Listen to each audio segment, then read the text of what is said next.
La raison de ma venue au Catel, en fait, la première fois que je suis venu au Catel, c'était il y a 20 ans, donc c'était il y a très très longtemps, et je suis venu à plusieurs événements, et je me rends compte qu'au cours de ces 20 années, eh bien, les choses ont énormément bougé, donc le Catel est un moyen de voir un petit peu l'évolution des choses, l'évolution des tendances.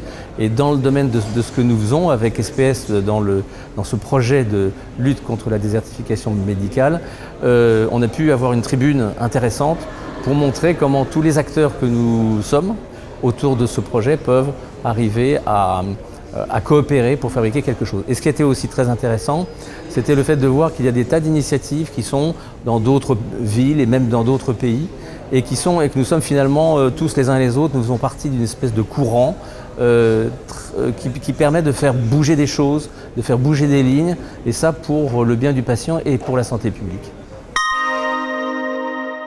Un désert médical, c'est un endroit où il n'y a pas de médecin. Il n'y a pas de médecin parce que l'heure n'est pas appropriée, c'est la nuit ou c'est le week-end, et puis parce que géographiquement, il n'y a pas de médecin.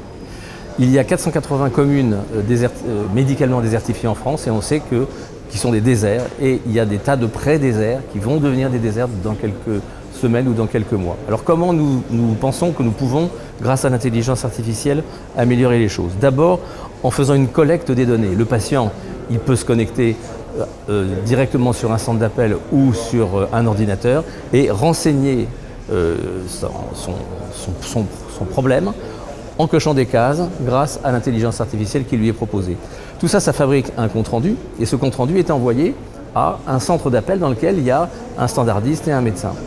Que fait ce médecin? Eh bien, il peut également interroger le patient et faire une téléconsultation. Et s'il se dit il faudrait peut-être intervenir en envoyant un effecteur de santé non médecin, eh bien, il va déléguer une infirmière ou un kinésithérapeute ou un pharmacien ou un ambulancier, de façon à ce qu'il aille dans le lieu de vie du patient et de façon à pouvoir l'interroger avec le système expert et recueillir des données qui seront des données des objets connectés. Tout ça, ça fabrique un compte-rendu. Ce compte-rendu est renvoyé au médecin, coordinateur, qui est le patron finalement de cette consultation, et qui prend sa décision, qui va envoyer les secours si c'est nécessaire, ou qui va faire, grâce à la téléconsultation, il va pouvoir envoyer une ordonnance ou un certificat de façon à ce que la problématique de la personne puisse être résolue.